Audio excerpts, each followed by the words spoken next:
తాకట్లో ఉన్న బంగారాన్ని విడిపించి ఆ రోజున మార్కెట్ ధర కట్టి మిగిలిన డబ్బును మీకు అందిస్తుంది కొమ్మూరి గోల్డ్.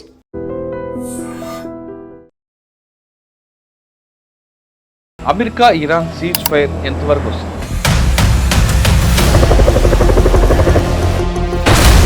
చైనాతో మనం ఫుల్ ప్రెజర్ యుద్ధం చేయగలమా లేదా?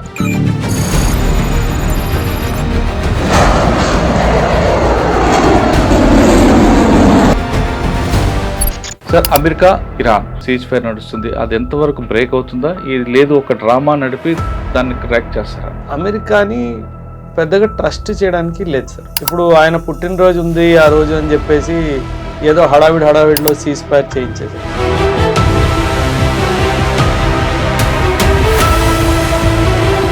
వియత్నాం క్యాంపెయిన్ తీసుకున్నా, ఆఫ్ఘనిస్తాన్ క్యాంపెయిన్ తీసుకున్నా, కొరియన్ క్యాంపెయిన్ తీసుకున్నా, గ్రీస్లో తీసుకున్నా, అమెరికా ఎలా అంటే సార్ హడావిడి బ్యాచ్ సార్. అమెరికా హడావిడి బ్యాచ్. హడావిడిగా యుద్ధంలో దిగిపోయింది, ఉన్న ఆయుధాలన్నీ వారం రోజులు వాడేస్తుంది. ఆ తర్వాత ఇంకా సీజ్ ఫైర్ అంటే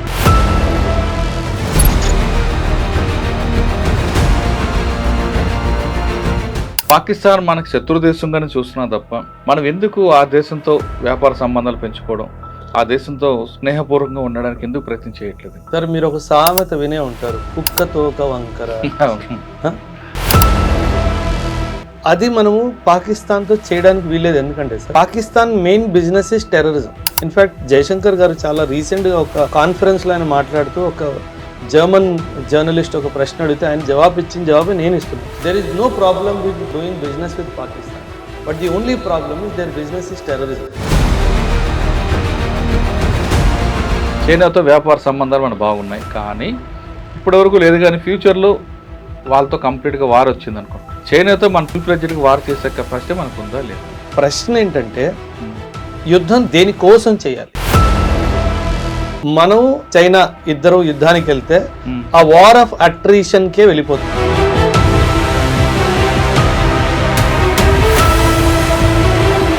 వాళ్ళ భయం ఏంటంటే మలాక్కా స్ట్రైట్ ఈస్ట్లో బ్లాక్ అయినప్పుడు పాకిస్తాన్ ద్వారా నాకు ఆయిల్ రావాలి, కానీ ఇండియన్ నేవీ అటు కరాచీ పోర్ట్ని గ్వాదర్ పోర్ట్ని రెండింటినీ బ్లాక్ చేస్తుంది, ఇక్కడ మలాక్కా స్ట్రైట్ రెండింటినీ బ్లాక్ చేస్తుంది.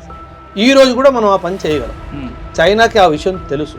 నేను ఫుల్ ఫ్లెడ్జ్డ్ వార్ ఇండియా మీదకి వస్తే వీడు నా ఆయిల్ ఆపేస్తాడు. సిప్రీ రిపోర్ట్ ఏమొస్తుంది, దాని మీద మీ ఒపీనియన్? సార్, న్యూక్లియర్ వెపన్స్ మన దేశాన్ని పాకిస్తాను గత ఆల్మోస్ట్ 2.5 దశాబ్దాలుగా న్యూక్లియర్ బాంబ్ వేస్తాం అని భయపెడుతున్నాడు, మనందరికీ తెలిసిందే.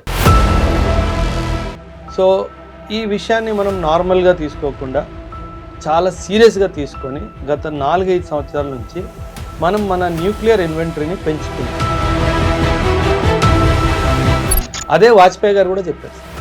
వాజ్పేయి గారు కూడా 1998-99లో ఈ పోఖ్రాన్ యుద్ధం, కార్గిల్ వార్ తర్వాత కూడా అప్పట్లో రాష్ట్రపతి పర్వేజ్ ముషర్రఫ్ ఒక స్టేట్మెంట్ ఇచ్చాడు సార్, పాకిస్తాన్ ని న్యూక్లియర్ బాంబ్ షబ్బే బరాత్కి లేని చుపాకి రక్కి.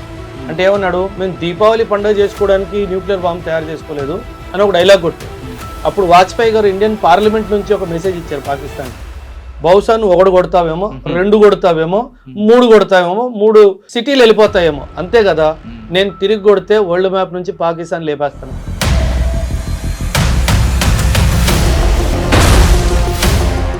Welcome to I Dream. America Iran ceasefire ఎంతవరకు వస్తుంది, అందులో ఎంత విశ్వసనీయం? అదేవిధంగా మనం పాకిస్తాన్ పాటు మరొక శత్రు దేశం ఉన్న చైనాతో మనం ఫుల్ ప్రెజర్ యుద్ధం చేయగలమా లేదా?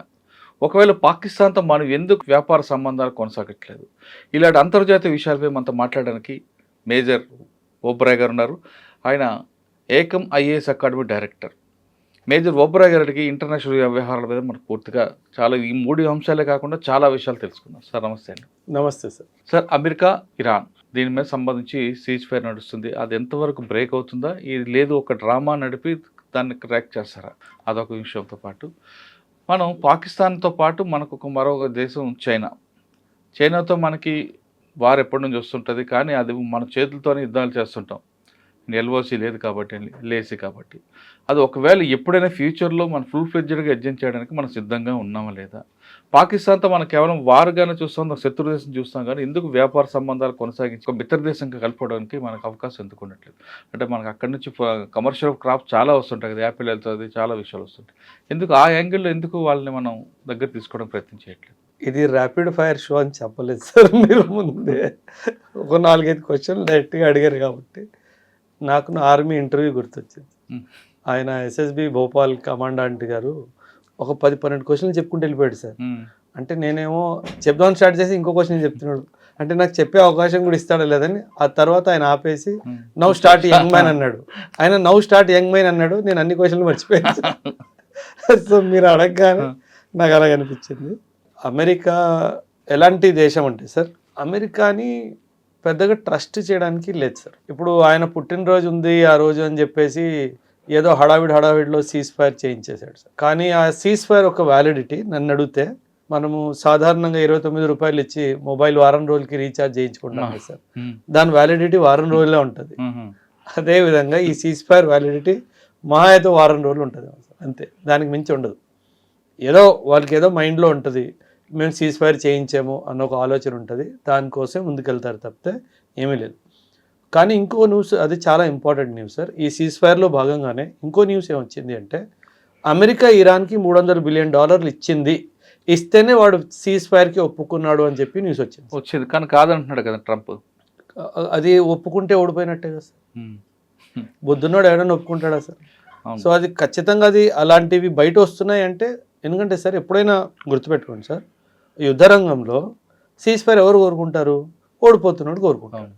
వాడే దాని గురించి మాట్లాడతాడు కూడాను. ఏనాడైనా ఇరాన్ నుంచి సీజ్ ఫైర్ గురించి ఏమైనా న్యూస్ వచ్చిందా? రాలేదు. వాడు ఏ రోజైనా కోరుకున్నాడా? కోరుకోలేదు. సో వాడు యుద్ధం చేయడానికి సిద్ధంగానే ఉన్నాడు. అంటే ఇక్కడ యుద్ధం ఎవరికి వద్దు అంటున్నారు? అమెరికాకు వద్దు అంటున్నారు సార్. వియత్నాం క్యాంపెయిన్ తీసుకున్నా, ఆఫ్ఘనిస్తాన్ క్యాంపెయిన్ తీసుకున్నా, కొరియన్ క్యాంపెయిన్ తీసుకున్నా, గ్రీస్లో తీసుకున్నా, అమెరికా ఎలా అంటే సార్ హడావిడి బ్యాచ్ సార్. అమెరికా ఇది హడావిడి బ్యాచ్. హడావిడిగా యుద్ధంలో దిగిపోయిద్ది, ఉన్న ఆయుధాలన్నీ వారం రోజుల్లో వాడేస్తుంది. ఆ తర్వాత ఇంకా సీజ్ ఫైర్ అంటుంది. ఎందుకంటే దాని కాస్ట్ చాలా ఎక్కువ. ఎందుకంటే అన్ని వెపనరీ అన్ని వారం రోజుల్లో వాడేస్తుంది కాబట్టి ఒక షాక్ ఎఫెక్ట్తో ముందుకెళ్ళడానికి ప్రయత్నిస్తుంది. ఒక చిన్న దేశం అయితే భయపడిపోయి సార్ లొంగేస్తాం అన్నట్టుగా అంటారు. ఇరాన్ లాంటి దేశం చిన్న దేశం కాదు సార్. ఇరాన్కి చాలా సివిలైజేషనల్ పాస్ట్ ఉంది, ఒక మంచి మిలిటరీ కాంప్లెక్స్ ఉన్న దేశం. మీరు గమనిస్తే కనుక ఒక్క నెల రోజులు కొంచెం సైలెంట్గా ఉంది కదా సార్. వాడు డ్రోన్ తయారు చేసుకున్నాడు సార్. డ్రోన్లో జెట్ ఉండదు, కానీ వాడు డ్రోన్లో జెట్ పెట్టుకున్నాడు. అంటే జెట్ స్పీడ్లో డ్రోన్ వెళ్తుంది. ఆల్రెడీ వాడు డ్రోన్ని ఆపలేకపోతున్నారు వీళ్ళు, ఇంకా జెట్ స్పీడ్లో డ్రోన్ వెళ్తే ఇంకా ఇరాన్ వాడిని ఆపడం కష్టం సార్. సో ఇప్పుడు ఇరాన్ దగ్గర డ్రోన్స్, మిజైల్స్ ఎలాంటివి ఉన్నాయంటే అమెరికా దగ్గర వాటికి జవాబు లేదు. చాలా దరిద్రంగా అందరి ముందు ఓడిపోతే బాగోదు, సూపర్ పవర్ నేను కాబట్టి ఏదో ఒక విధంగా డబ్బులు ఇచ్చైనా సరే సీజ్ ఫైర్ చేయించుకోరా బాబు, ఉన్న పరువు కాస్త పోయిద్ది, ఆ ఉద్దేశంతో జరిగింది సీజ్ ఫైర్. ఆ దేశానికి అధ్యక్షుడిని వాళ్ళు తీసుకొచ్చి కాల్చి చంపేశారు కదా, మరి దానికి ఈ డబ్బులతో పోల్చుకుంటారా, లేదా మా దేశ అధ్యక్షుని చంపే కాబట్టి ఆ పగని తీర్చుకునే అవకాశం ఉందా ఇరాన్? ఖచ్చితంగా సార్. ఇరాన్ సార్ ఈ యుద్ధానికి బ్రేక్ తగిలినా, ఒక చిన్న బ్రేక్ వచ్చినా సరే అది స్పీడ్ బ్రేకర్ మాత్రమే, గోడ కాదు సార్. ఇది మనం అర్థం చేసుకోండి సార్. ఈ యుద్ధము ట్రంప్ ఇక్కడ కూర్చున్నంత వరకు, ఇజ్రాయిల్ తన మైండ్ సెట్ ఎలా ఉందో ఆ దేశాన్ని మైండ్ సెట్ ఇలాగే ఉన్నంత వరకు ఈ యుద్ధం ఆగదు సార్. మేబీ కొంచెం సైలెన్స్ రావచ్చు, సీజ్ ఫైర్ మెయింటైన్ అవ్వచ్చు, కానీ ఇరాన్ వాడు అటు యెమెన్ని సపోర్ట్ చేయడం ఆపేయడు, అటు జార్డన్ని సపోర్ట్ చేయడం ఆపేయడు, హౌతీస్ని సపోర్ట్ చేయడం ఆపేయడు, హమాజ్ని సపోర్ట్ చేయడం ఆపేయడు. ఇంకా ఇరాన్ ప్రస్తుతం అప్పర్ హ్యాండ్లో ఉంది. ఇరాన్దే పై చేశారు ఈ యుద్ధంలో, మనం ఒప్పుకున్నా ఒప్పుకోపోయినా సార్. ఒకవైపు ఇజ్రాయెల్ని బాధాడు, ఒకవైపు అమెరికాని బాధాడు, మిడిల్ ఈస్ట్లో కువైత్, బహ్రెయిన్, యుఏఈ, సౌదీ అందరినీ బాధాడు. వాడికి నచ్చినోడిని నచ్చినప్పుడు, నచ్చిన టైంలో, నచ్చిన విధంగా అటాక్ చేసుకున్నాడు ఇరాన్ వాడు. సో నాతో పెట్టుకోవద్దు అని ఒక క్లియర్ మెసేజ్ మిడిల్ ఈస్ట్లో ఇచ్చేసాడు. దీనివల్ల ఇప్పుడు ఏమవుద్దంటే సార్, మిడిల్ ఈస్ట్లో ఒక అన్రెస్ట్ క్రియేట్ అవుతుంది సార్. మిడిల్ ఈస్ట్లో ఒక పవర్ రైవలరీ ఉంది సార్. దీన్ని మీ ప్రేక్షకులు కూడా అందరూ చేసుకోవాలి. మిడిల్ ఈస్ట్లో సౌదీ అరేబియాకి ఇరాన్కి మధ్యలో ఎప్పుడూ పవర్ రైవలరీ ఉంటుంది సార్. నేను గొప్ప అని సౌదీ, నేను గొప్ప లేదనేసి ఇరాన్. సో ఈ రెండు పవర్ రైవల్స్ మధ్యలో ఈ ఇంకొక 2 ఎంటిటీస్ అవుట్ సైడ్ నుంచి వచ్చి వీళ్ళకి సపోర్ట్ ఇవ్వగానే సిస్టమ్ అంతా డిస్టర్బ్ అయిపోయింది సార్. ఈ వార్కి ముందు అందరూ సౌదీ అరేబియాది పై చెయ్యి అని అనుకునేవాళ్ళు. కానీ ఇప్పుడు సౌదీ అరేబియా ఉన్న పొజిషన్లో ఖచ్చితంగా సౌదీ అరేబియా పై చేయి కాదు అని చెప్పేసి ఇరాన్ వాడు నిరూపించాడు. సౌదీ అరేబియాని బెదిరించడానికైనా మిగతా మిడిల్ ఈస్ట్ కంట్రీస్ని కంట్రోల్లో పెట్టడానికైనా సరే వాడు వాళ్ళ మీద దాడులు కొనసాగిస్తూనే ఉంటాడు. సీజ్ ఫైర్కి అమెరికా డబ్బులు ఇచ్చిన తర్వాత కూడా దేశ అధ్యక్షుని చంపినందుకు దానికి ప్రతీకారం ఉంటుందట ఇప్పుడు ఇవాళ రేపైనా? 100%. అందులో అక్కడ చనిపోయింది లీడర్, సుప్రీం లీడర్. వాళ్ళ లీడర్, వాళ్ళ పొలిట్ బ్యూరో ఎలా ఉంటుందంటే ఆయన అందరికీ హెడ్ ఆయనే. అండ్ ఫస్ట్ డే అటాక్లో ఆయన లేపేశారు సార్. సో ఖచ్చితంగా వాళ్ళకి ఆ పగ తీర్చుకోవాలి అన్న ఒక ఆలోచన ఉంటుంది కదా సార్. అండ్ ఆ పగ ఎలా తీర్చుకుంటారు సార్? ఇరాన్ చాలా చాలా ఖచ్చితంగా చెప్పింది, ఏదో ఒక రోజు నేతన్యాహుని లేపేయడం ఖచ్చితంగా ఖాయం. అది ఎప్పుడు జరుగుతుంది, ఎలా జరుగుతుంది ఎవరికి తెలియదు సార్. బట్ ఖచ్చితంగా వాళ్ళు మాత్రం గురిపెట్టి కూర్చుంటారు. అది జరిగిన రోజు ఇంక ఇజ్రాయిల్ ఫుల్ ఫ్లెజ్డ్గా ఇరాన్ మీదకి వెళ్తుంది. అప్పుడు ఏం జరుగుతుందో దేవుడికి తెలుసు. ప్రజెంట్ సిచ్యువేషన్లో ఒకవేళ వార్ ఆగిందంటే క్రూడ్ ఆయిల్ ఇవన్నీ కూడా మన రేట్ తగ్గే అవకాశం ఉంటుందా? ఆ జలసంధి ఓపెన్ అవుతుంది అంటున్నారు సార్. మీరు ఎప్పుడైనా గుర్తుపెట్టుకోండి సార్, క్రూడ్ ఆయిల్ రేట్లు పెంచడమే ప్రభుత్వం చేసే పని సార్, తగ్గించదు సార్. తగ్గించడం అన్నది సార్, అందుకే ఈ యుద్ధాల వల్ల పేదవాడికే లాస్ సార్, వాడికే ప్రాబ్లం. కానీ ఇప్పుడు ఈ యుద్ధం స్టార్ట్ అయ్యి ఎన్నో రోజులైంది, గత కొన్ని నెలలుగా ఈ ప్రాబ్లం నడుస్తూనే ఉంది. కానీ మన ప్రభుత్వము ఎప్పుడు క్రూడ్ ఆయిల్ ధరలు పెంచలేదు. ఒక నెల రోజుల క్రింద 3 సార్లు బహుశా ఒక 9 రూపాయల దాకా పెరిగినట్టు. కానీ మీరు అడిగిన క్వశ్చన్కి చాలా పెద్ద బ్యాక్గ్రౌండ్ ఉంది సార్. ప్రభుత్వము ఎందుకంటే కొన్ని నెలలుగా ఈ ఆయిల్ డిస్ట్రిబ్యూటర్ కంపెనీస్ లాసెస్ని చూస్తున్నారు కాబట్టి అక్కడ నుంచి సరఫరా అయ్యే ఆయిల్ ధర తగ్గిపోయినా సరే అది కన్జ్యూమర్కి మాత్రం రాదు సార్. ఆ బెనిఫిట్ ఆయిల్ కంపెనీస్కే ఇస్తారు. సో దట్ వాళ్ళకి జరిగిన నష్టాలకి వాళ్ళకి ఏదో ఒకటి సెట్ అవ్వాలి అన్న ఉద్దేశంతో. అంటే ఎలాగా పబ్లిక్ అలవాటు అయిపోతారు కాబట్టి అది ఎగ్జాక్ట్లీ సార్.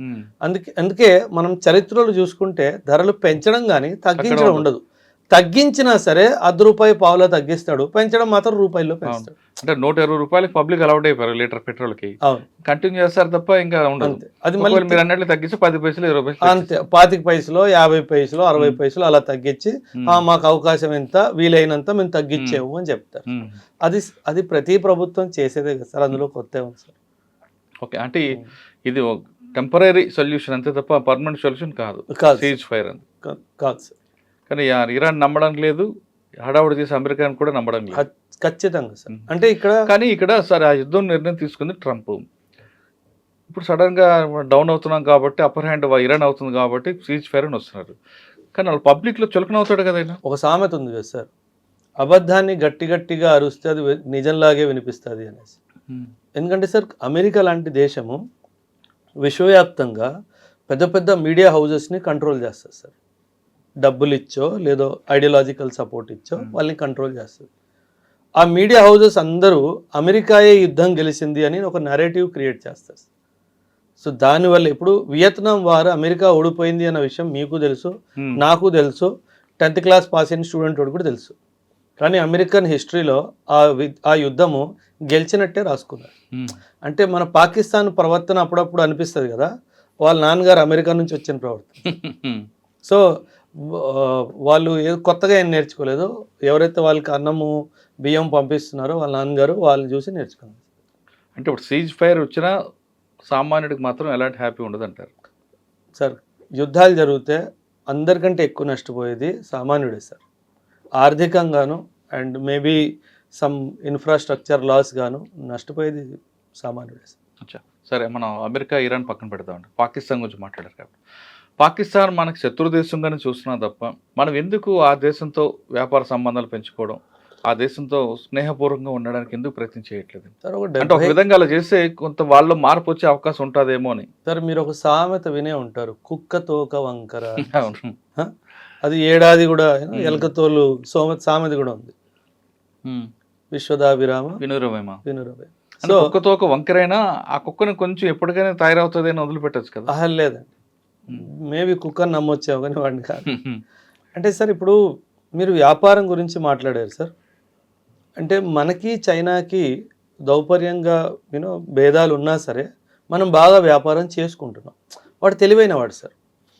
సో అది మనము పాకిస్తాన్తో చేయడానికి వీల్లేదు. ఎందుకంటే sir Pakistan main business is terrorism. In fact Jaishankar garu చాలా రీసెంట్గా ఒక కాన్ఫరెన్స్లో ఆయన మాట్లాడుతూ ఒక జర్మన్ జర్నలిస్ట్ ఒక ప్రశ్న అడిగితే ఆయన ఇచ్చిన జవాబే నేను ఇస్తున్నాను sir. There is no problem with doing business with Pakistan, but the only problem is their business is terrorism and I'm not in that business అని చెప్పాడు. సో ఒక దేశము కేవలం టెర్రరిజం లాంటి వ్యాపారం చేస్తున్న దేశంతో మనం ఏం వ్యాపారం చేస్తాం? మనం వ్యాపారం చేసామనుకోండి సార్, ఆ వ్యాపారంలో వాడికి ఒక 100 కోట్ల లాభం వచ్చింది అనుకుందాం 100 కోట్ల లాభం వచ్చింది అనుకుందాం. ఆ 100 కోట్లు వాడేమన్నా అక్కడ డెవలప్మెంట్కి వాడతాడా? వాడు ఆ 100 కోట్లు ఒక 20,000 జైషే మహమ్మద్కి 20 కోట్లు జైషే మహమ్మద్కి ఇస్తాడు, ఒక 20 కోట్లు లష్కరే తైబాకి ఇస్తాడు, ఒక 20 కోట్లు ఐఎస్ఐకి ఇస్తాడు. వీళ్ళు ముగ్గురు మళ్ళీ కూర్చొని ఏంటి ప్లానింగ్ చేస్తారు? ఇండియా ఎట్ట దాడి చేయాలని ప్లానింగ్ చేస్తారు. అంటే మనకన్నా మనమే పొడుచుకోవాలి అది. సో అది మనకన్ను మనం పొడుచుకోవడం, వీళ్ళు మాత్రం వాడుకుంటారు. అవసరం మనకి. వాళ్ళకి ఆర్థికంగా బలహీనంగా చేస్తేనే మనం వాళ్ళని కంట్రోల్ చేయగలం తప్పితే వాళ్ళని బలపరిస్తే వాళ్ళకి అది మన మీదకే తిరిగి వస్తారు అన్న క్లారిటీ మన దేశానికి ఉంది. కాబట్టి వాడిని అలాగే ఉండనివ్వాలి, వాడు అలాగే నాశనం అయిపోవాలి, అదే మన ఉద్దేశం. ఓకే, ఇందులో చైనా గురించి కూడా మాట్లాడారు మీరు సార్. చైనాతో వ్యాపార సంబంధాలు మనకు బాగున్నాయి, కానీ ఇప్పటివరకు లేదు. కానీ ఫ్యూచర్లో వాళ్ళతో కంప్లీట్గా వార్ వచ్చింది అనుకోండి, రాకూడదని కోరుకుందాం. ఒకవేళ వస్తే చైనాతో మన ఫుల్ ఫ్లెడ్జ్డ్గా వార్ చేసే కెపాసిటీ మనకు ఉందా లేదా? అంటే మేబీ ఇది మీ ప్రేక్షకులకు నచ్చుద్దో తెలియదు కానీ సార్, వాస్తవాలు మాట్లాడుకోవాలి కాబట్టి ఇమ్మీడియట్గా అయితే నో సార్, అది మనకి మంచిది కాదు. ఓడిపోకపోయినా సార్, డైరెక్ట్గా ఓడిపోకపోవచ్చు, కానీ ఇది ఒక అట్రిషన్ వార్ లాగా వెళ్ళిపోయింది. ఇప్పుడు రష్యా యుక్రెయిన్ వార్ 4 సంవత్సరాలు అయిపోలేదా సార్? అదే విధంగా ఈ వార్ కూడా ఒక 3 సంవత్సరాలు 4 సంవత్సరాలు 5 సంవత్సరాలు, అప్పుడప్పుడు వాడు బాంబు వేస్తాడు, అప్పుడప్పుడు నేను బాంబు వేస్తాను. మీరు బాక్సింగ్ చూస్తే సార్, ఒకప్పుడు 11 రౌండ్లు 12 రౌండ్లు వెళ్ళాయి. లాస్ట్కి వచ్చేసరికి ఒకడు కొడతాడు, వాడు పడిపోతాడు, కొట్టినోడే పడిపోతాడు, మళ్ళీ లేస్తాడు, మళ్ళీ ఇంకోటి కొడతాడు, ఇద్దరు అలిసిపోతారు కదా సార్. మనం చైనా ఇద్దరు యుద్ధానికి వెళ్తే ఆ వార్ ఆఫ్ అట్రిషన్కే వెళ్ళిపోతుంది. కానీ సార్ ప్రశ్న ఏంటంటే యుద్ధం దేనికోసం చేయాలి? యుద్ధం ఒక ముఖ్యమైన కారణము అరుణాచల్ ప్రదేశ్ నాది అని చైనా వాడు అంటాడు, లేదు నాది అని అంటాడు. ఇప్పుడు చూడండి సార్ ఎంత బ్యూటిఫుల్ అనాలజీయో. అక్కడ అరుణాచల్ ప్రదేశ్లో ఉన్న కొన్ని టిబెటన్ మొనాస్ట్రీస్ అక్కడ టిబెట్లో ఉన్న మొనాస్ట్రీస్కి ట్యాక్స్ రూపంగా డబ్బులు ఇచ్చేయి సార్. తను ఏమంటాడు, వాళ్ళు నాకు ట్యాక్స్ పే చేసేవాళ్ళు, టిబెట్ మొనాస్ట్రీస్కి ట్యాక్స్ పే చేసేవాళ్ళు కాబట్టి వాళ్ళు కూడా టిబెట్లో భాగం అన్నట్టుగా అంటున్నాడు. దీనికి ఇంకో క్రాస్ ఎగ్జాంపుల్ నేను మీకు ఇస్తాను సార్, మీ ప్రేక్షకులకు అర్థమైపోయింది. లండన్లో గురుద్వారా ఉంది సార్, చాలా పెద్ద గురుద్వారా ఉంది. ఆ లండన్లో గురుద్వారా కొన్ని డబ్బులు అప్పుడప్పుడు ఇక్కడ గోల్డెన్ టెంపుల్ అమృత్సర్కి, నాందేడ్లో ఉన్న గురుద్వారాకి పంపిస్తుంది. దాన్ని ట్యాక్స్ అనండి, డొనేషన్ అనండి, ఇంకేమైనా అనండి. అలాంటప్పుడు లండన్ ఇండియాది అయిపోయిందా సార్? అవుదు కదా. ఎంత మూర్ఖత్వం సార్. ఇక్కడ మొనాస్ట్రీ టిబెట్ మొనాస్ట్రీస్కి డబ్బులు అందిస్తే ఈ మొనాస్ట్రీ ఉన్న స్థలం నాది అని చెప్పేసి ఎలాగవుతుంది? అంటే అసలు బుర్ర లేని మాట సార్ అదంతా. సో చైనా వాడు ఏంటంటే నాకు నీకు తగు ఉంది, మన బార్డర్ డిస్ప్యూట్ ఉంది, ఇది అలైవ్ ఉంది అని చెప్పడానికి మాత్రమే దాన్ని ఓపెన్ ఉంచాడు sir. Sikkim is an integral part of India అని 2003లో యాక్సెప్ట్ చేసిన చైనా అరుణాచల్ ప్రదేశ్ యాక్సెప్ట్ చేయకపోవడానికి కారణం ఏంటంటే ఆ డిస్ప్యూట్ అలా అలైవ్ ఉండాలి సార్, ఏదో ఒకటి ఉండాలి 100%. ఇప్పుడు చైనా ఎలా అంటే సార్, ఎప్పుడైనా గుర్తుపెట్టుకోండి సార్, నేషనల్ పవర్ అంటాం సార్. నేషనల్ పవర్ అంటే ఆర్థికంగాను, సామాజికంగాను, పొలిటికల్ గాను, మిలిటరీ గాను మనకన్నా కొంచెం పై ఎత్తే ఉంది చైనాది. ఇప్పుడు ఇద్దరు మాట్లాడుకోవడానికి కూర్చున్నారు సార్, ఒక ఇద్దరు మనుషులు చలో మనం ఒక సొల్యూషన్కి వద్దామని కూర్చున్నారు సార్. అందులో ఎవరిది చెల్లిద్ది సార్? ఎవడైతే బలమైనోడు ఉంటాడో వాడి దగ్గర చెల్లిద్ది. సో మనం కూర్చొని మాట్లాడుకున్నా వాడితే చెల్లిద్ది సార్, ఎందుకంటే మనకన్నా ప్రస్తుతం వాడే బలవంతుడు కాబట్టి. సో మాటల్లో కూడా వాడే గెలుస్తాడు, యుద్ధంలో కూడా వాడే గెలుస్తాడు. అందుకే మనం రెండు అవాయిడ్ చేస్తే బెస్ట్. ఓకే, కానీ ఇప్పుడు వరకు మనకి ఎల్ఏసీ ఉంది అక్కడ చైనా దగ్గర, పాకిస్తాన్ దగ్గర ఎల్ఓసి. అవును, ఎల్ఏసీ ఉంది కాబట్టి మన చేతులతోనే ఫైటింగ్ చేస్తుంటాం, కర్ర కూడా వాడడం. అవును, కానీ ఫ్యూచర్లో అక్కడికి వెళ్ళి ఎల్ఓసి వచ్చే అవకాశం ఉంటుందా వెపన్స్ తీసుకొని? అంటే ఇప్పుడు రాకూడదని కోరుకుందాం. రాకూడదు సార్. సార్ చైనా చాలా తెలివైన దేశం సార్. మనము చైనాని ఎప్పుడు అంటే మనం చైనా గూడ్స్ ఉంటాయి కదా, చైనా మాల్ చూసి చైనాని కంపేర్ చేసుకుంటాం, కానీ అది వాస్తవం కాదు సార్. మీరు సైన్స్లో కానీ, రోబోటిక్స్లో కానీ, ఆర్టిఫిషియల్ ఇంటెలిజెన్స్లో కానీ, మెషిన్ లెర్నింగ్లో కానీ ఇవన్నీ చూసుకుంటే చైనా చాలా దూరం వెళ్ళిపోయింది సార్. అంటే ఎందుకంటే అక్కడ వ్యవస్థ మీద ఎటువంటి అడ్డంకాలు లేవు సార్. ఆ వ్యవస్థని ప్రశ్నించేవాడు ఎవడు లేడు సార్. బికాజ్ అక్కడ డెమోక్రసీ లేదు కాబట్టి, ప్రజారాజ్యం కాదు అది, అది కమ్యూనిస్ట్. ఇక్కడ ప్రజారాజ్యం ఉంది కాబట్టి మన ప్రభుత్వం ఏవైనా చెయ్యాలి అంటే 100 ప్రశ్నలు, ఒక 1000 కళ్ళు, ఒక 2000 వేళ్ళు ప్రభుత్వం ముందుకు వస్తాయి. కానీ అక్కడ అట్లా కాదు సార్. అందుకే ఎవడు ప్రశ్నించేవాడు లేడు కాబట్టి వాడికి నచ్చింది వాడు చేసుకోవచ్చు. సో దానివల్ల ఏంటంటే వాడు నిమిషానికి 100 కిలోమీటర్ల దూరంగా పరిగెడుతున్నాడు, మనం నిమిషానికి 10 కిలోమీటర్ల వేగంగా పరిగెడుతున్నాం. సో అందుకే టైం గడుస్తున్న కొద్దీ మనకి వాడికి దూరం పెరుగుతుందే తప్పితే తగ్గట్లేదు సార్. బట్ తాబేలాగా అంతే, వాడు చాలా ఫాస్ట్గా పరిగెడుతున్నాడు సార్. ఎందుకంటే 1848 నుంచి 1948 చైనా వాళ్ళు ఆ సెంచురీ, ఆ 100 సంవత్సరాలని ఆ సెంచురీ ఆఫ్ హ్యూమిలియేషన్ లా భావిస్తారు సార్. ఎందుకంటే అప్పుడే ఓపియం వార్స్ జరిగాయి, అప్పుడే హాంకాంగ్ పోవడం జరిగింది, అన్నీ జరిగాయి సార్. 1948 నుంచి 2048 వరకు ఇది సెంచురీ ఆఫ్ డామినెన్స్ అంటారు వాళ్ళు. సో వాళ్ళు ఇప్పుడు ఆ డామినెన్స్ ఫేజ్లో ఉన్నారు కాబట్టి ఈ టైం ఫ్రేమ్లో సార్ నేను అనుకున్నంత వరకు, నేను ఇంటర్నేషనల్ రిలేషన్షిప్స్ని అర్థం చేసుకున్నంత వరకు నాకు తెలిసి 2047 వరకు చైనా చేస్తే గనక ఒకే ఒక యుద్ధం చేసే అవకాశం ఉంది, అది తైవాన్ని ఆక్రమించుకోవడం సార్.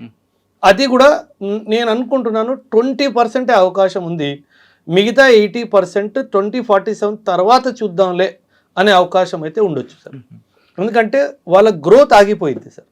వాళ్ళకి ఏంటంటే 2048 లోపు నేను వరల్డ్ నెంబర్ 1 ఉండాలి అన్న ఆలోచన వాడుకుంది. ఇది మంచి ఆలోచన, చైనా పరంగా చూసుకుంటే మంచి ఆలోచన. సో ఇప్పుడు యుద్ధానికి వెళ్తే వాడు మళ్ళీ వెనక్కి వెళ్ళిపోతాడు. అది తైవాన్ విషయమైనా కానివ్వండి, ఇండియా విషయమైనా కానివ్వండి, వాడు వెనక్కి వెళ్ళిపోతాడు. ఆ క్లారిటీ వాడికి ఉంది సార్.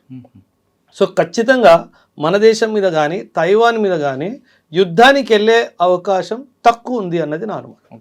మలాక్కా డైలమా అని చెప్పి చైనాకి ఒక చాలా పెద్ద సమస్య ఉంది సార్. ఇండోనేషియా దగ్గర మలాక్కా స్ట్రైట్ ఉంది సార్. చైనా యొక్క ఆయిల్ విశ్వవ్యాప్తంగా ఎక్కడి నుంచి అయితే వస్తుందో, రష్యా నుంచి కాకుండా ఎక్కడి నుంచి అయితే వస్తుందో అదంతా మలాక్కా స్ట్రైట్ నుంచే వెళ్తుంది సార్. ఆ Malacca strait is a choke point for China.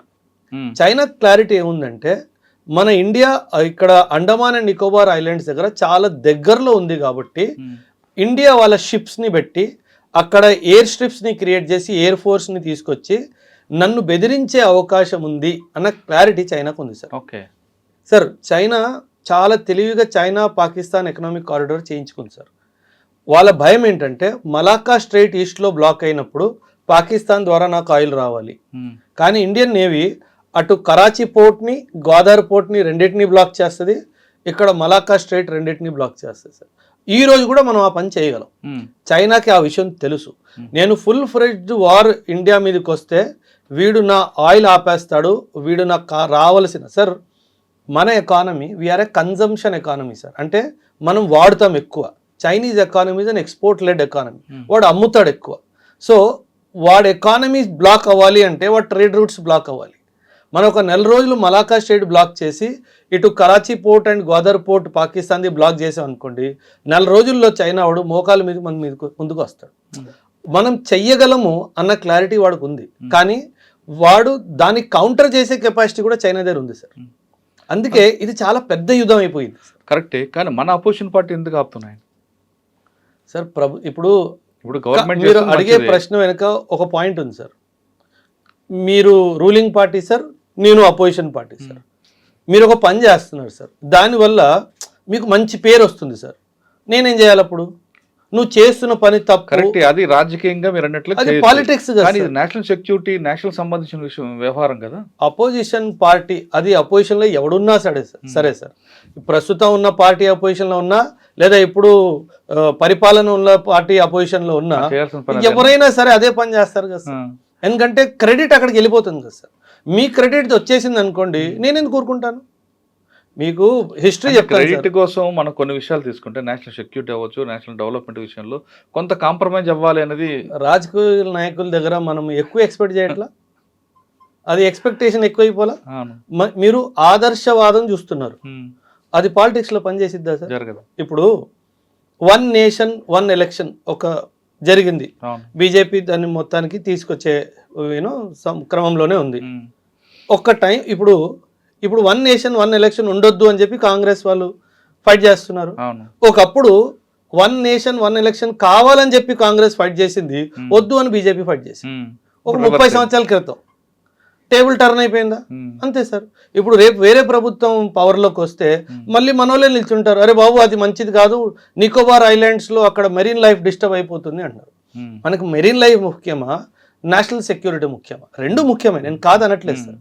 కానీ మనం ఏమంటే సమయభావం, మీరు సమయభావం చూసుకుంటే ఏంటి, మనకి నేషనల్ సెక్యూరిటీ ముఖ్యం మీరు అనుకున్నట్టు. అది ఎప్పుడు మీరు ఒక నేషనలిస్ట్ అయినప్పుడు, మీరు నేషనలిస్ట్ కానప్పుడు అది మీకు ముఖ్యం కాదు. ఓకే, ఇన్ని రకాలు మాట్లాడుతున్నాం కదా సార్ మనం. అసలు మన దగ్గర 5వ తరానికి సంబంధించిన ఆయుధ సామాగ్రి ఉందా అంటే సార్, మనం 5th జనరేషన్ ఎయిర్ క్రాఫ్ట్ గురించి మీరు మాట్లాడుతున్నారు సార్. మనం రీసెంట్గా తేజస్ ఎయిర్ క్రాఫ్ట్ని Mark 1 Mark 2 మనం స్వయంగా డెవలప్ చేసుకుంటాం sir. But they are not 5th generation sir. మన దగ్గర 5th జనరేషన్ ఎయిర్ క్రాఫ్ట్ మన సొంతం లేవు సార్. బట్ రఫేల్ మనం ఏదైతే ఫ్రాన్స్ నుంచి తీసుకుంటున్నామో that is the 5th generation aircraft sir. కానీ సార్ ఇప్పుడు నన్ను అడిగితే సార్, యుద్ధ భూమి మారిపోతుంది సార్. అంటే నేను ట్రైనింగ్ తీసుకున్నప్పుడు, యాజ్ ఏ సైనికుడిగా నేను ట్రైనింగ్ తీసుకున్నప్పుడు, we are more into fighting and preparing for ground battle. అంటే భూమి మీద యుద్ధం ఎలా చేయాలి దాని మీద ఎక్కువ మమ్మల్ని నేర్పించారు సార్. కానీ ఇప్పుడు ఏ యుద్ధం భూమి మీద అవుతుంది మీరు చెప్పండి సార్? భూమి మీద లేదు. అసలు యుద్ధం భూమి మీద అవుతుందన్న విషయం మర్చిపోయారు జనాలు. ప్రతిదీ ఆకాశమే కదా sir. So 5th generation air craft, China is developing it 6th generation aircraft sir. 5th already ఉంది, 6th జనరేషన్ ఎయిర్ క్రాఫ్ట్ చేస్తున్నాడు. సో అందుకే సార్ ఇప్పుడు మీరు నన్ను ఒక ప్రశ్న, మీకు ఎక్కడ ఫియర్గా ఉంది ఎక్కువ అంటే air force sir. Pakistan air force is very good sir, ఎందుకంటే వాళ్ళ దగ్గర అమెరికన్ సపోర్ట్ ఉంది. F-16 sir, F-16 is an excellent air craft sir. కానీ మన దగ్గర బ్రహ్మోస్ ఉంది కదండి. BrahMos is not an anti air craft missile sir. It is not an anti, it is a ground missile. అంటే మనం సర్ఫేస్ టు సర్ఫేస్ అదంటే భయపడతారు కదా. భయపడతారు కాదని నేను అనట్లేదు. ఎందుకు అంత భయపడతారండి అంటే సార్, ఎప్పుడైనా సరే సార్, ఎయిర్ వార్ఫేర్ ఎలా ఉంటుందంటే సార్, ఎయిర్ వార్ఫేర్లో ఒక టర్మ్ వస్తుంది సార్, దాన్ని ఎయిర్ సుపీరియారిటీ అంటారు. అంటే శత్రు దేశము తన fighter aircrafts take off చేయనీయకుండా నేను ఆపగలుగుతా. ఎప్పుడు నేను రన్వే మీద బాంబులు వేస్తే పెద్ద పెద్ద గడ్డలు అయిపోతాయి. వాడికి టేక్ ఆఫ్ కి ప్లేన్ దారి దొరకదు కదా, వాడు ప్లేన్ టేక్ ఆఫ్ అవ్వదు. ప్లేన్ టేక్ ఆఫ్ అవ్వని ప్లేన్ ఎయిర్ క్రాఫ్ట్ ఎందుకు పనికి వస్తుంది సార్? ఎందుకు పనికిరాదు. వాడు టేక్ ఆఫ్ అయితే గాల్లోనే కొట్టే కెపాసిటీ ఉండాలి. ఇప్పుడు మన దగ్గర సార్ ఒక అంచనా ప్రకారం మన దగ్గర 41 స్క్వాడన్స్ ఆఫ్ ఎయిర్ క్రాఫ్ట్స్ ఉండాలి. కానీ మన దగ్గర 41 స్క్వాడన్స్ లేవు, చాలా తక్కువ ఉన్నాయి. ఈ 30s లో ఉన్నాయి, early 30s లో నంబర్. కనీసం 10 నుంచి 12 స్క్వాడన్స్ ఇంకా తక్కువ ఉన్నాయి మన దగ్గర. ఇది కరెక్ట్గా మనం ఫిల్అప్ చేసుకోవాలి, అదొక విషయము. రెండవది, ఈ 41 ఉండాలి అన్నది మనం ఎప్పుడో చేసిన క్యాలిక్యులేషన్. ఇప్పుడు బ్యాటిల్ ఫీల్డ్ ఎలాగైతే చేంజ్ అవుతుందో దాని పరంగా మళ్ళీ రీఅసెస్మెంట్ చేసి నిజంగా 41 సరిపోతాయా, లేకపోతే 50కి వెళ్ళాలా, 60 స్క్వాడన్స్కి వెళ్ళాలా అన్న క్యాలిక్యులేషన్ కూడా చేసుకోవాలి సార్. ఎందుకంటే ఇప్పుడు ఫైట్ అంతా గాల్లో జరుగుతుంది సార్. అవును, గాల్లో జరుగుతుంది కాబట్టి మన ఇండిజినస్గా, అంటే మనం సొంతంగా ప్రిపేర్ చేసుకున్న 4th generation air craft, 5th generation air craft, 6th generation air craft, ఈ 3 ఉండాలి సార్. మన ఆమ్కా చేసుకుంటున్నాం కదా sir. So AMCA air craft is 5th generation air craft. కానీ ఇది రావడానికి ఇంకా 8-10 సంవత్సరాలు పట్టింది సార్. అప్పటి వరకు 6th generation air craft will be the trend. మనం ఇంకో జనరేషన్ వెనుక్కున్నాం. అప్పుడు మనం 6th జనరేషన్ స్టార్ట్ చేస్తే వాళ్ళు అప్పుడు 7th లో ఉన్నారు, మనం ఇంకా బ్యాక్ ఉంటాం. సో ఈ గ్యాప్ ఏదైతే ఉందో, ఎయిర్ సుపీరియారిటీ గ్యాప్, దీన్ని తగ్గించుకోవాలి సార్. అంటే ఒక జనరేషన్ వెనుకున్నాం మనం 100%. ఓకే, పాకిస్తాన్ దారి ఎక్కువ ఉందంటున్నారు కదా మీరు. అంటే వాడికి అమెరికా వాడు ఇచ్చాడు కదా సార్, F-16s ఇచ్చాడు. అంటే వీడు తిరిగి డబ్బు ఇచ్చాడో ఏమి ఇచ్చాడో నాకు తెలియదు సార్, కానీ మొత్తానికి అయితే ఉన్నాయి సార్.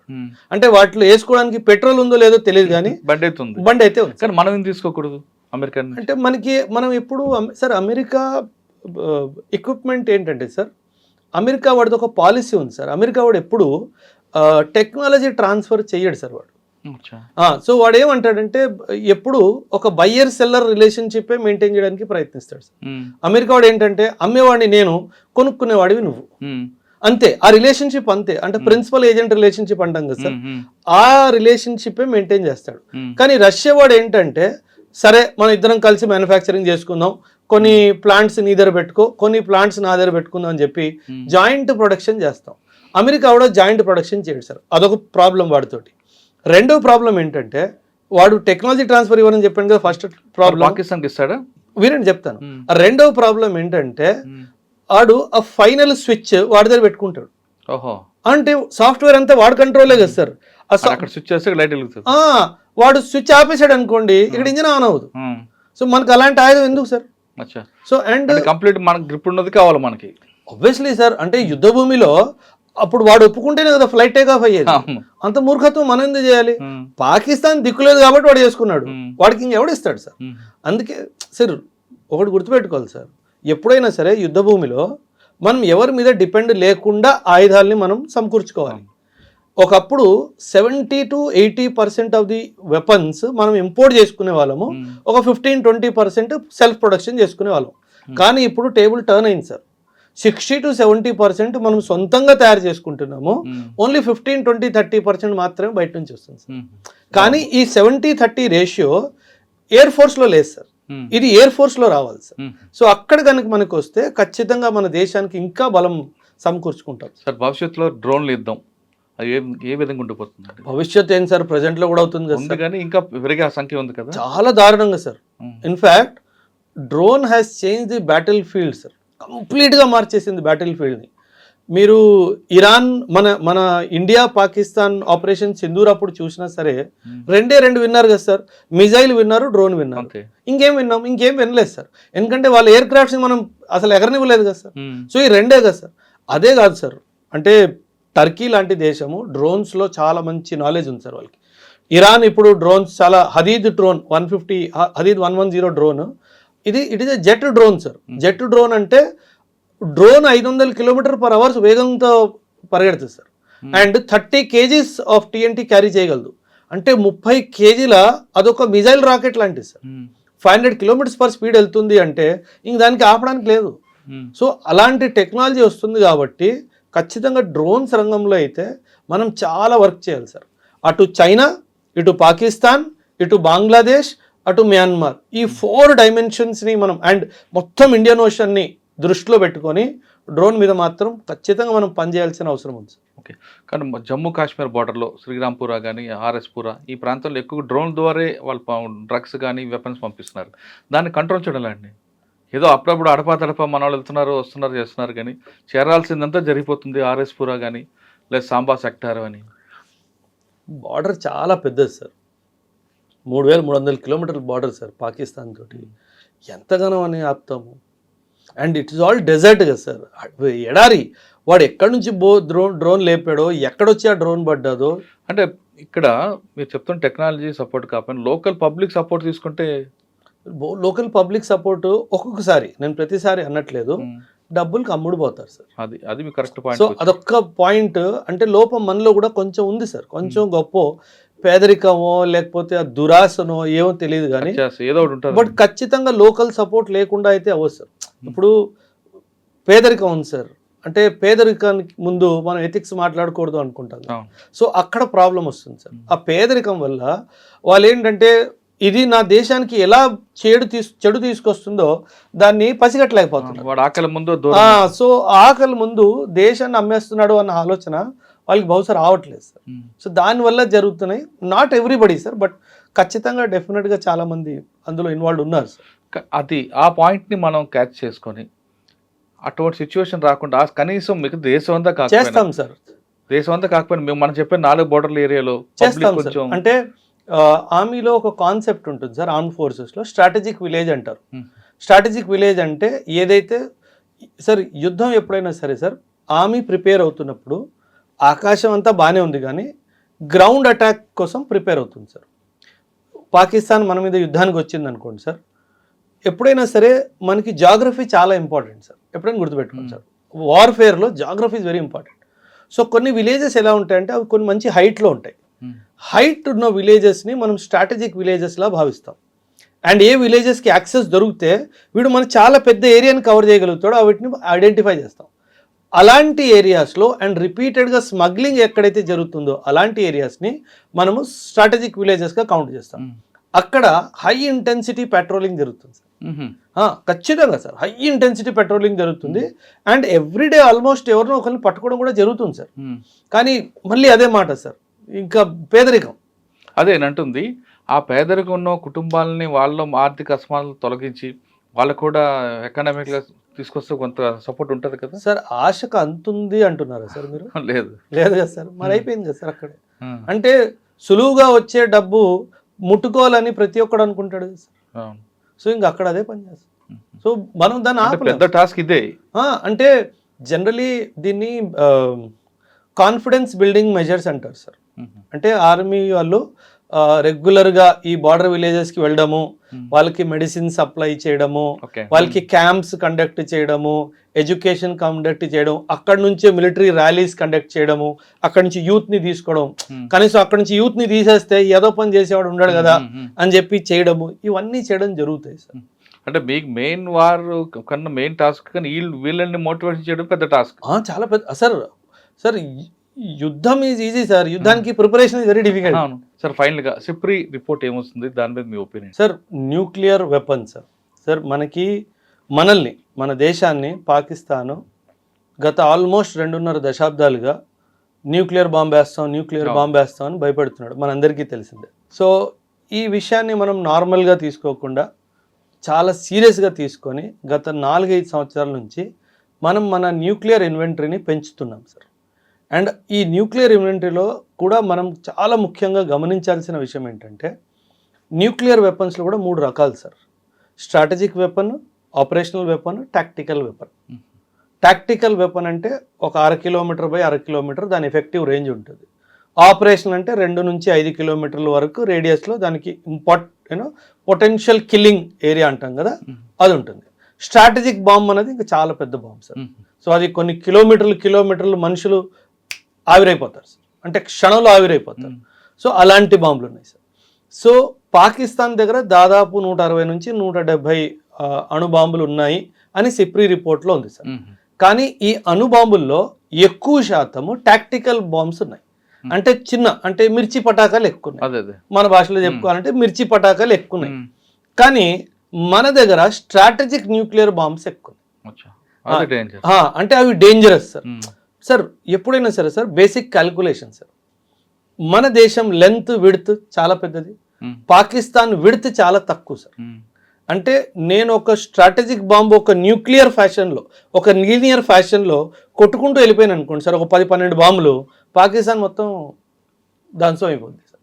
అదే వాజ్పేయి గారు కూడా చెప్పారు సార్. వాజ్పేయి గారు కూడా 1998-99లో ఈ పోఖ్రాన్ యుద్ధం, కార్గిల్ వార్ తర్వాత కూడా అప్పట్లో రాష్ట్రపతి పర్వేజ్ ముషర్రఫ్ ఒక స్టేట్మెంట్ ఇచ్చాడు సార్. పాకిస్తాన్ నే న్యూక్లియర్ బాంబ్ షబ్బే బరాత్కి లే నహీ ఛుపాకే రఖే. అంటే ఏమన్నాడు, మేము దీపావళి పండుగ చేసుకోవడానికి న్యూక్లియర్ బాంబ్ తయారు చేసుకోలేదు అని ఒక డైలాగ్ కొట్టాడు. అప్పుడు వాజ్పేయి గారు ఇండియన్ పార్లమెంట్ నుంచి ఒక మెసేజ్ ఇచ్చారు పాకిస్తాన్కి, బహుశా నువ్వు 1 కొడతావేమో, 2 కొడతావేమో, 3 కొడతావేమో, మూడు సిటీలు వెళ్ళిపోతాయేమో, అంతే కదా, నేను తిరిగి కొడితే వరల్డ్ మ్యాప్ నుంచి పాకిస్తాన్ లేపేస్తానని. సో అంత చాలా స్పష్టంగా చెప్పాడు సార్. సార్ వాళ్ళ మిలిటరీ పొలిటిసైజ్ అయిపోయింది సార్, బాగా పాలిటిక్స్ వాళ్ళ మిలిటరీలో ఘోరంగా ఎంటర్ అయిపోయింది సార్. రెండోది వాళ్ళ మిలిటరీ కార్పొరేటైజ్ అయిపోయింది సార్. అంటే పాకిస్తాన్ మిలిటరీ వాళ్ళు మిలిటరీ ట్రైనింగ్ ఇవన్నీ కాదు సార్, వాళ్ళు చేసేది వ్యాపారాలు. అంటే డైపర్ మ్యానుఫ్యాక్చరింగ్ కూడా పాకిస్తాన్ ఆర్మీ తయారు చేస్తుంది సార్. అంటే వాళ్ళంతా దిగజారి పేరు మీరు అర్థం చేసుకోండి. అరే కార్పొరేట్ వర్క్లో దానికి ఏం పని? పెట్రోల్ పంపులు నడపడం వాళ్ళ పనే, మాల్స్ నడుపుతున్నారు వాళ్ళ పనే, ఇంపోర్ట్ ఎక్స్పోర్ట్ ట్రేడ్ చేస్తున్నారు వాళ్ళ పనే. ఒరే మిలిటరీ కదరా మీరు అంటే అవన్నీ మాకు తెలియదు, మా సార్ ఇట్లా చెప్పారు. అదే జరుగుతుంది సార్ అక్కడ. అందుకే మీరు ఆఫ్ఘనిస్తాన్తో ఈ 2-3 నెలల ముందు జరిగిన వార్స్ యుద్ధాలు చూసుకుంటే వాళ్ళు వచ్చి వీళ్ళు ట్యాంకులు తీసుకెళ్ళిపోయారు సార్, వీళ్ళు యూనిఫామ్తో సహా తీసుకెళ్ళిపోయారు. అంటే బట్టలు ఇప్పి పరిగెట్టించామంటాం కదా, అది చేశారు సార్. సార్ మీకు ఐ డోంట్ నో మీకు ఈ స్టేట్మెంట్ గుర్తుందో లేదో, కానీ రీసెంట్గా అంటున్నా, వాజ్పేయి గారు ప్రధానమంత్రి ఉన్నప్పుడు కార్గిల్ వార్ జరిగింది కదా సార్. కార్గిల్ వార్ గురించి, మన వార్ హీరోస్ గురించి మాట్లాడుతూ మన వాజ్పేయి గారు ఒక స్టేట్మెంట్ ఇచ్చారు సార్. నేను మన సోల్జర్స్వి ఎన్నో డెడ్ బాడీస్ చూశాను, కానీ ప్రతి ఒక్క సోల్జర్కి బుల్లెట్ ముందు నుంచి దిగింది అన్నాడు. అంటే నేను ఒక్క సోల్జర్ బుల్లెట్ వెనక నుంచి దిగింది నేను చూడలేదు అన్నాడు. అంటే ఏంటి, ధైర్యంగా పోరాడాడు నా సైనికుడు అని చెప్పాడు సార్. సో అలాంటి దేశం నుంచి పాకిస్తాన్ ఎప్పుడు గెలవగలుగుతుంది సార్? అసలు జరిగేది కాదు సార్.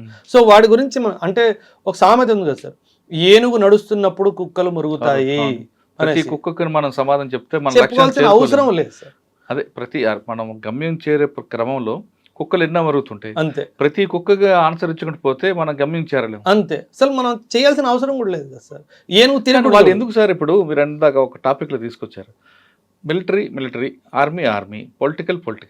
కానీ అక్కడ పాకిస్తాన్లో చరిత్ర తీసుకుంటే వాళ్ళని దింపేది ప్రతిపక్షాలు కాదు, మిలిటరీ వాళ్ళు దింపేది, ఆర్మీ దింపుతుంటది. ఆర్మీ వాళ్ళే వాళ్ళని తీసుకొస్తారు. మీరు బెనర్జీ భుట్టో తీసుకోండి, నవాజ్ షరీఫ్ తీసుకోండి, ఎవరైనా సరే, ఇమ్రాన్ ఖాన్ తీసుకోండి, ముషర్రఫ్ తీసుకోండి, ఆర్మీ వాళ్ళు దింపుతుంటారు. సార్ 1947 నుంచి ఇప్పటి వరకు పాకిస్తాన్ చరిత్రలో ఒక ప్రధాన మంత్రి 5 సంవత్సరాలు పూర్తి చేసిందే లేదు. అది జరగదు కూడా. దింపింది ప్రతిపక్షం కాదు, మనోడే, మిలిటరీ వాడే. అదే అంతే సార్. ఇప్పుడు మరి అంత పవర్ఫుల్ గా వాళ్ళు ఎందుకు తయారు చేస్తున్నారండి పాకిస్తాన్ కూడా? Sir there is something known as doctrine sir. Pakistan దేశాన్ని అర్థం చేసుకోండి సార్. పాకిస్తాన్ దేశము వాళ్ళ పౌరులకి ఒక స్టేట్మెంట్ ఎప్పుడూ చెప్తుంది, that we have an existential threat from India. అంటే ఇండియా మనల్ని సర్వనాశనం చేయాలనుకుంటుంది అని ఈ స్టేట్మెంట్ రిపీటెడ్గా రేడియో ఛానల్లో, యూట్యూబ్ ఛానల్లో, ఇన్స్టాగ్రామ్లో, ఫేస్బుక్లో చేస్తూనే ఉంటారు. మనకి అసలు వాడు వైపు చూడం మనం, కానీ ఆడ చేస్తాడు. దాంతో ఏముంది, ప్రజల్లో ఒక భయభావన కలిగి ఉంటుంది ఎప్పటికీ. వీళ్ళు దీన్ని మానిటైజ్ చేసుకుంటారు. ఎలా అంటే ఖచ్చితంగా సార్, ఇప్పుడు పాకిస్తాన్లో చాలా సమస్యలు ఉన్నాయి సార్. ఇప్పుడు మనకి పెట్రోల్ ఎంత సార్? 120. పాకిస్తాన్లో 480 రూపాయలు సార్. మనకి నార్మల్ ఒక normal two wheeler hero Honda two wheeler లాంటిది 70,000, 80,000, 60,000 ఆ రేంజ్లో వస్తుంది. అక్కడ 6 లక్షలు, 7 లక్షలు, 8 లక్షలు రేటు. అంటే అక్కడ ఇన్ఫ్లేషన్ చాలా విపరీతంగా ఉంది సార్. సో అక్కడ ఇన్ఫ్లేషన్ చాలా విపరీతంగా ఉన్నప్పుడు ఖచ్చితంగా సామాన్యుడు ప్రభుత్వం వేలు చూపిస్తాడు కదా సార్. ఆ వేలు చూపించబోతాడు ఒక 2 డేస్లో, ఒక 3 డేస్లో, వారం 10 రోజుల్లో చూపించబోతాడు అనగానే ఇండియా మీద ఒక అటాక్ చేస్తాడు, లేదా టెర్రరిస్ట్ అటాక్ చేస్తాడు. వెంటనే అప్పుడు ఏం చేస్తాడు, చూడండి ఇండియా మన మీదకి అటాక్ వస్తుంది, మీరు అందరు సంసిద్ధంగా ఉన్నారా లేదా అన్నట్టుగా మాట్లాడతాడు. సరే, ఆర్మీ వాళ్ళు అర్థం చేస్తున్నారు, అదే చేస్తాడు. కానీ పాకిస్తాన్లో ఒకప్పుడు జనరేషన్ వేరే, జనరేషన్ మారిపోయింది. ఇప్పుడున్న జనరేషన్లో ఉన్న చాలామంది పొలిటీషియన్స్ అవుతున్నారు. వాళ్ళైనా ఈ సమస్యను గుర్తించి ఇది ఒక యుద్ధం కాదు, మనమే కళ్ళతో పొడుచుకుంటున్నామని ఆ సిస్టమ్ అంతా కూడా ఈ ఆర్మీని కాస్త పక్కన పెట్టి వాళ్ళు ప్రజల్లో మోటివేషన్ చేసి ప్రజలు మైండ్ చేంజ్ చేయొచ్చు కదా. మరి ఇమ్రాన్ ఖాన్ ఏం చేశారనుకుంటున్నారు సార్ మీరు? ఇమ్రాన్ ఖాన్ ప్రయత్నం ఏంటి? అదే రానివ్వలేదు ఆర్మీ బోర్డు సార్. ఇప్పుడు మళ్ళీ మనం మొదటికి వస్తున్నాం. ఆర్మీ బోర్డు ఏమంటాడంటే ఇండియాతో సమస్య పొలిటికల్ పరిష్కారం లేదు, మిలిటరీ పరిష్కారం మాత్రమే ఉంది. అది దానికి అక్కడ బ్రేక్ చేసే వాళ్ళు ఎవరు లేరు. అక్కడ ఇమ్రాన్ ఖాన్ ప్రయత్నించాడుగా, వదిలేస్తాడు sir. The moment army's grip on political leaders weakens, ఆ గ్రిప్ లూజ్ అవుతుంది అనగానే పక్కన జరుపుతాడు. ఒరే నేనున్నాను, దేశాన్ని చెప్తాడు ఇండియా అటాక్ చేయబోతుంది, సో నేను వచ్చేసాను, మీరందరూ భయపడడానికి వీల్లేదు. పెట్రోల్ 450 లేదు రేపటి నుంచి 600 రూపాయలు. వాళ్ళు కూడా మూర్ఖులు కదా సార్. సో వాళ్ళు ఆ విధంగా పాకిస్తాన్లో ఆర్మీలో అందరూ అలాగే ఉంటారా సీనియర్ ఆఫీసర్లు? సార్ పరమ దుర్మార్గులు సార్ వాళ్ళు. అంటే ఒక రెజిమెంటేషన్ స్పిరిట్ లేదు సార్ ఆర్మీ ఆఫ్ పాకిస్తాన్లో. సార్ సింపుల్ సార్, మీరు నా సీనియర్ సార్, మీరు నా ఆర్మీ కమాండర్, నా సీనియర్, నేను మిడిల్ లెవెల్ ఆఫీసర్. నేను ప్రతిసారి మీకు ఫోన్ చేసి సార్ మనకు ఆయుధాలు తగ్గిపోతున్నాయి, కొన్ని ఆయుధాలు కొనండి అంటే అది కాదు, ఫస్ట్ అది చెప్పు. ఆ డైపర్లు ఆర్డర్ వచ్చింది కదా, 1 కోటి డైపర్లు, 1 crore డైపర్స్ ఎక్కడ దాకా ప్రొడక్షన్ వచ్చింది అని మిమ్మల్ని అడుగుతారు. నాకేమనిపిస్తుంది, వీడు నేను వెపన్స్ గురించి మాట్లాడితే డైపర్స్ గురించి మాట్లాడితే దుర్మార్గుడు అని చెప్పేసి. సో మీకు నాకు ఆ కోఆర్డినేషనే లేదు. సో సరే, ఎప్పుడైనా సరే ఒక సైనికుడు యుద్ధ భూమిలో ప్రాణత్యాగానికైనా సిద్ధపడతాడంటే ఎప్పుడు అంటే నా లీడరు, నా వెనకున్న లీడరు నా గురించి ఆలోచిస్తున్నాడు, నా వెనక ధైర్యంగా ఉన్నాడు అన్న ఆలోచన ఉంటేనే ఒక జూనియర్ వెళ్ళి యుద్ధం చేస్తాడు. నా senior is busy in diaper production అంటే వాడు ఎందుకు ఉంటాడు సార్ అక్కడ? కరెక్ట్. వాడు అవకాశం చేసి వాడు పారిపోడా, ఎందుకంటే వాడికి డబ్బు కావాలి కదా సార్. వాడికి పెళ్ళాం పిల్లలు ఉన్నారు, వాడికి అమ్మా నాన్న ఉన్నారు, ఇంట్లో భూములు పొలాలు ఉన్నాయి సార్. పాకిస్తాన్ ఒక చాలా పెద్ద తప్పు చేసింది సార్ స్టార్టింగ్లోనే. వీళ్ళు ఏం చేశారంటే సార్, ఒక ఆర్మీ ఆఫీసర్ ట్రైనింగ్ అయిపోయి లెఫ్టినెంటో క్యాప్టెన్ అయ్యాడు అనుకోండి, ఓకే 2 ఎకరాల భూమి. క్యాప్టెన్ నుంచి మేజర్ అయ్యాడు అనుకోండి, 5 ఎకరాల భూమి. మేజర్ నుంచి లెఫ్టినెంట్ కర్నల్ అయ్యాడు అనుకోండి, 10 ఎకరాల భూమి. సో వాడు బ్రిగేడియర్ మేజర్ జనరల్ అయ్యే వరకు వాడు పెద్ద భూస్వామి అయిపోతాడు. సో ఇప్పుడు మీరే మేజర్ జనరల్ సార్, మీకు పాకిస్తాన్ ఆర్మీ వాడు యుద్ధానికి వెళ్ళరా అని చెప్పారు. మీ వెనక మీకు 150 ఎకరాల పొలం ఉంది, మీరు వెళ్తారా యుద్ధానికి? పోను. పిచ్చోళ్ళ మీరేమన్నా యుద్ధానికి వెళ్ళడానికి? మీరేమంటారు, నాకు ఒంట్లో బాగాలేదు నేను అనట్లేదు అంటారు. అక్కడ అదే జరుగుతుంది. So Pakistan full fledged war వెళ్ళే సమస్య లేదు సార్, ఎప్పటికీ వెళ్ళదు. అండ్ ఇంకో విషయం ఏంటంటే పాకిస్తాన్ దగ్గర ఉన్న ఆయుధాలన్నీ చైనావి కానీ అమెరికావి కానీ సార్, ఈ రెండు దేశాల ఆయుధాలే అతి ముఖ్యంగా పాకిస్తాన్ దగ్గర ఉన్నాయి. కొన్ని ఆయుధాలు ఇరాన్ నుంచి సౌదీ నుంచి కూడా వస్తాయి. సొంతం ఏం లేదు వాడి దగ్గర ఏముంది సార్, వాడి చెప్పులు వాడు కుట్టుకోలేడు, డైపర్లు ఉంటాయి, డైపర్ ఎక్స్పర్ట్ వాడు. సో వాడి దగ్గర ఏం లేదు సార్. సో ఏంటంటే ఒకవేళ పాకిస్తాన్ మన చేతుల్లో చిత్తుగా ఓడిపోయింది అనుకోండి, అప్పుడు ఓడిపోయింది ఎవరు? అమెరికా ఆయుధము, చైనా ఆయుధము, టర్కీ ఆయుధం. సో అందుకే ఈ యుద్ధాన్ని ఎప్పుడు కంప్లీట్గా మనల్ని గెలనివ్వరు సార్, ఖచ్చితంగా జరగదు సార్. అది జరిగితే వాళ్ళ ఆయుధాలు బాగాలేదని ప్రూవ్ అయిపోతుంది. అమెరికా ఇరాన్ సీజ్ ఫైర్ తీసుకుంటే ఇది టెంపరీ మాత్రమే, దీన్ని పూర్తిగా నమ్మలేమంటున్నారు ఓబ్రే గారు. అలా అని పాకిస్తాన్కి శత్రువు ఎవరంటే ఇండియా కాదు, పాకిస్తాన్ ఆర్మీయే ప్రధాన శత్రువు. ఆర్మీ ఉన్నంత వరకు పాకిస్తాన్ ప్రజలు కాదు, పాకిస్తాన్ దేశం కూడా డెవలప్మెంట్ కాదు అనేది చాలా స్పష్టంగా తీసి పారేశారు. ఇది ఈ వారం ఓబ్రే గారితో ఎక్స్ప్లెయిన్ చేస్తూ మరో వారం మరో ఇంటర్నేషనల్ అఫైర్లో కలుద్దాం. అంతవరకు నమస్తే, thank you very much. Thank you sir.